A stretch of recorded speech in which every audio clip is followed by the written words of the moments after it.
Throw bread into boiling milk. You'll be shocked at what kind of dish you can whip up from this. Take regular bread and tear it into smaller pieces by hand. Then pour 1 liter of milk into a pot and cook it on low heat until it boils. Once the milk boils, add the bread. Cook the bread in the milk for about 3 minutes. Then, using tongs, remove the bread and place it in a bowl. The remaining milk in the pot won't be needed anymore. Let the bread cool slightly. In the meantime, prepare an egg mixture. Crack 3 eggs into a bowl and add some spices. Use a mixer to beat the eggs into a thick foam. Add this egg mixture to the bowl with the bread and mix again until you achieve a fairly smooth consistency.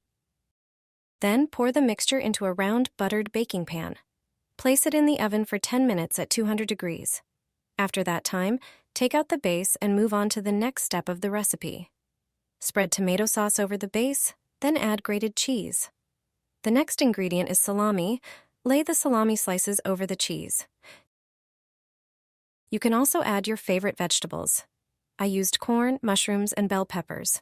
Place the dish back in the oven for about 7 minutes. After that time, take it out and serve it as pizza. It tastes perfect, and you'll definitely make it again. Here is a tried-and-true recipe for a nutritious dinner. Start by cutting toast bread into small cubes, just as you usually do for croutons. Don't throw away the crusts. Instead, cut them into smaller pieces. Next, put them in a jar with milk and leave them for a while. Meanwhile, place the chopped bread on a baking sheet and put it in a preheated oven at 100 degrees Celsius. Bake it for about 10 minutes until it is crispy. Now, prepare the meat.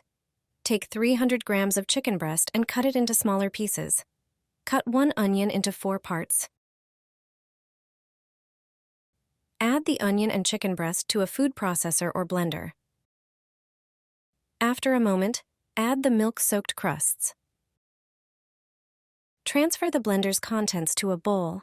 Add salt and pepper to taste. To improve the consistency, add 2 egg yolks. Mix everything well. The next step is forming the cutlets. Prepare a bowl of ice-cold water. On another tray, place the pre-toasted bread and the meat mixture. Wet your hands in the water and take a bit of the meat mixture. Shape the meat into an oval shape. Then coat it in the bread. Turn it over so that the cutlet is covered on both sides. Heat a pan over medium heat with a little oil. When it is ready, place the cutlets one by one and fry until they are golden on each side. Remove them and place them on a paper towel for a few minutes to get rid of the excess fat. You will be amazed at how tasty they are and how quickly they can be prepared. Pożarski cutlets are nothing more than ground chicken cutlets, but made a bit differently. They have been a staple in our home for years, and the whole family enjoys them. Fry a chicken in water, and you won't fry it any other way ever. The trick with water will make it crispy and juicy. It's hard to believe, but if you put chicken directly into oil, it often turns dry and rubbery. And on top of that, while frying, you have everything around the pot or pan splashed with grease. There's a better way to fry it. Use some water, and you won't have any more mess. You will see how it makes the crispiest chicken ever, thanks to a bit of water. Yes, just plain water. Get 1 kilo of chicken wings. Cut off the tips. We will use the wings drumsticks only. Prepare your favorite seasonings for the chicken that you like, such as salt, bell pepper, paprika, turmeric, or curry. Add them to the chicken and mix. Sprinkle the lime over the meat with the spices. In another bowl, scoop 1 cup of corn flour. Add half a cup of plain flour to it. Put a pinch of salt and mix the ingredients. Set the bowl and a dish of water by the pan.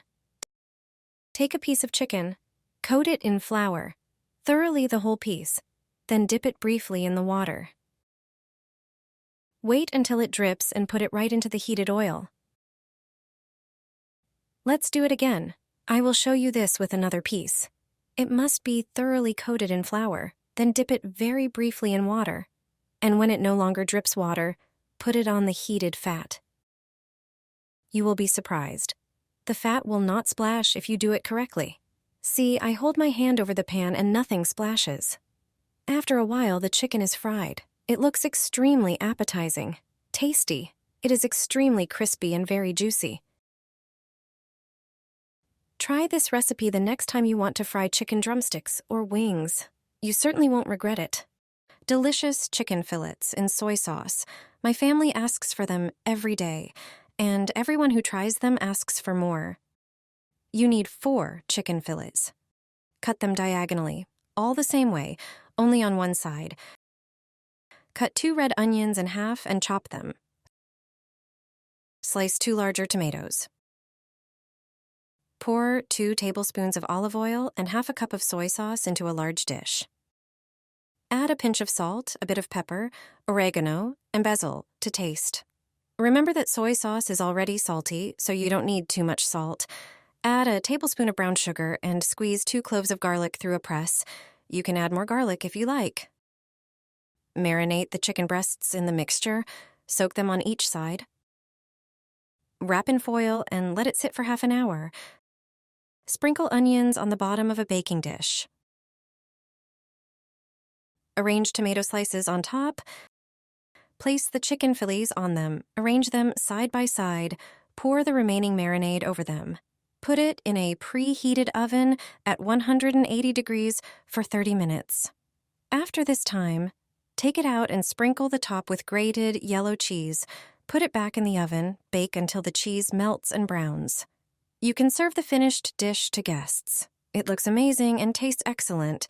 You can place a single fillet on a plate and savor its original taste. Everyone is surprised by this simple dish and asks for the recipe. Pork skewers with potatoes are a version for enthusiasts of both skewers and pork. Have you ever tried making pork skewers? Prepare about 1 kilogram of boneless pork shoulder. Cut it into pieces about 1 centimeter thick. Spread all the pieces on a cutting board and cover with plastic wrap. Take a meat mallet and gently pound all the prepared cutlets. Remove the wrap and season the meat with salt and pepper on both sides. Take 2 large potatoes and cut them into slices of medium thickness.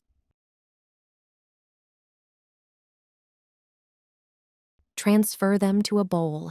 Sprinkle with salt and pepper to taste. Season with a teaspoon of sweet red paprika. Pour 2 tablespoons of vegetable oil and gently mix the potatoes. Take 2 skewers for the skewers. On the cutting board, place 2 slices of potatoes next to each other. Pierce them with the skewers. 1 skewer for 1 slice of potato. Now take the first piece of meat and place it on the skewers. Press it against the potatoes. Now take 2 onion rings and place them on the meat. Place bacon on the onion. Now create a layer with potatoes and then add meat, onion, and bacon sequentially. Arrange the skewer's ingredients in alternating layers. When the skewer is too large, you can lay it on the cutting board and finish adding more layers. When all the layers are ready, the skewer will look like this. All the layers are visible. Now prepare aluminum foil and moistened baking paper. Moist paper is more flexible and makes it easier to wrap the meat and shape it for the baking sheet. Place the skewer on the paper, wrap it, and pack it tightly in foil.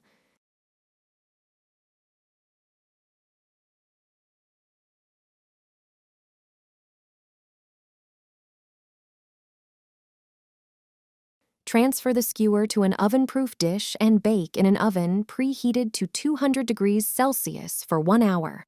In the meantime, prepare a marinade with 2 tablespoons of soy sauce, 1 tablespoon of ketchup, a small teaspoon of French mustard, and 2 teaspoons of honey. Mix the marinade. After an hour of baking the meat, remove it and unwrap it from the foil and paper.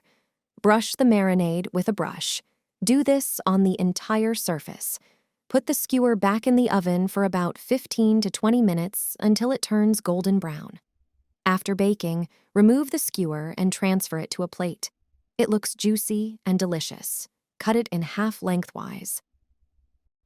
Such a skewer is a perfect idea for a tasty dinner or an unusual supper.